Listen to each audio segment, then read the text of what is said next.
Pemirsa, apa yang dulu kita yakini sebagai wilayah yang relatif aman dari ancaman siklon tropis, kini tidak lagi sepenuhnya benar. Fenomena siklon tropis senyar yang mempengaruhi Sumatera menjadi bukti bahwa pola cuaca ekstrim semakin sulit diprediksi, bahkan di kawasan yang secara teori jarang mengalami badai tropis. Indonesia berada di dekat garis khatulistiwa, wilayah yang dikenal memiliki gaya Coriolis lemah, di mana kondisi yang seharusnya tidak mendukung terbentuknya pusaran siklon. Namun, kenyataan di lapangan menunjukkan hal berbeda.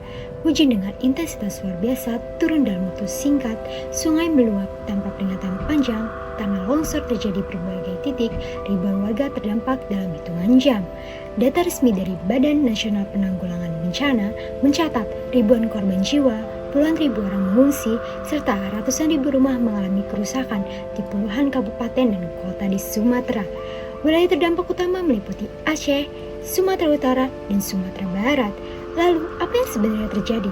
Mengapa badai dapat berkembang di wilayah yang selama ini dianggap tidak ideal untuk membentukkan siklon? Apakah ini semata fenomena cuaca, atau ada faktor lain yang bermarah ke dampaknya? Kami akan mengulasnya secara mendalam untuk Anda. Secara teori, wilayah Indonesia yang berada di sekitar garis khatulistiwa seharusnya jarang mengalami siklon tropis. Hal ini terjadi karena gaya Coriolis yang berada di sekitar ekuator relatif lemah, sehingga angin tidak mampu berbelok untuk membentuk pusaran badai dan cenderung bergerak lurus. Namun, kini kondisi tersebut mulai berubah. Dalam beberapa tahun terakhir, keseimbangan antara atmosfer dan laut mengalami gangguan yang semakin nyata. Pemanasan global menyebabkan suhu muka laut meningkat. Laut yang semakin hangat menjadi sumber energi panas yang sangat besar bagi atmosfer. Energi inilah yang kemudian memperkuat sistem tekanan rendah sehingga dapat berkembang menjadi badai dan bertahan lebih lama. Bahkan di wilayah yang secara geografis kurang mendukung pembentukan siklon. Dampak paling nyata terlihat pada intensitas hujan yang sangat ekstrim. Dalam beberapa kejadian, curah hujan yang harusnya turun bertahap selama 1 bulan justru jatuh hanya dalam waktu 1 hari. Tanah menjadi cepat jenuh, sementara sungai tidak lagi mampu menampung debit air yang datang secara tiba-tiba. Akibatnya, banjir bandang dan tanah longsor pun tak terhindarkan.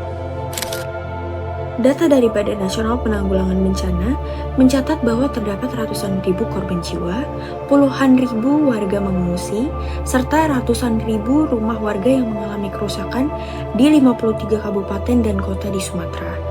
Wilayah terdampak utama terdiri atas Aceh, Sumatera Barat, dan juga Sumatera Utara. Namun, besarnya korban dan kerusakan yang terjadi ini tidak hanya disebabkan oleh cuaca ekstrim. Kondisi lingkungan, terutama di kawasan hulu daerah aliran sungai, turut memperparah situasi. Berkurangnya tutupan hutan akibat alih fungsi lahan melemahkan kemampuan alam dalam mengatur tata air. Dalam kondisi alami, hutan berfungsi sebagai spons raksasa, menahan air hujan, menyimpannya, lalu melepaskannya secara perlahan. Ketika tutupan hutan berkurang, air hujan langsung berubah menjadi limpasan permukaan dan mengalir cepat ke sungai. Saat hujan ekstrim datang, sungai pun meluap dalam waktu singkat. Pada akhirnya, bencana ini merupakan hasil interaksi antara cuaca ekstrim dan juga menurunnya daya dukung lingkungan yang disebabkan juga oleh ulah manusia. Sehingga permisa, peristiwa ini memberi kita satu pelajaran penting bahwa bencana tidak pernah berdiri sendiri.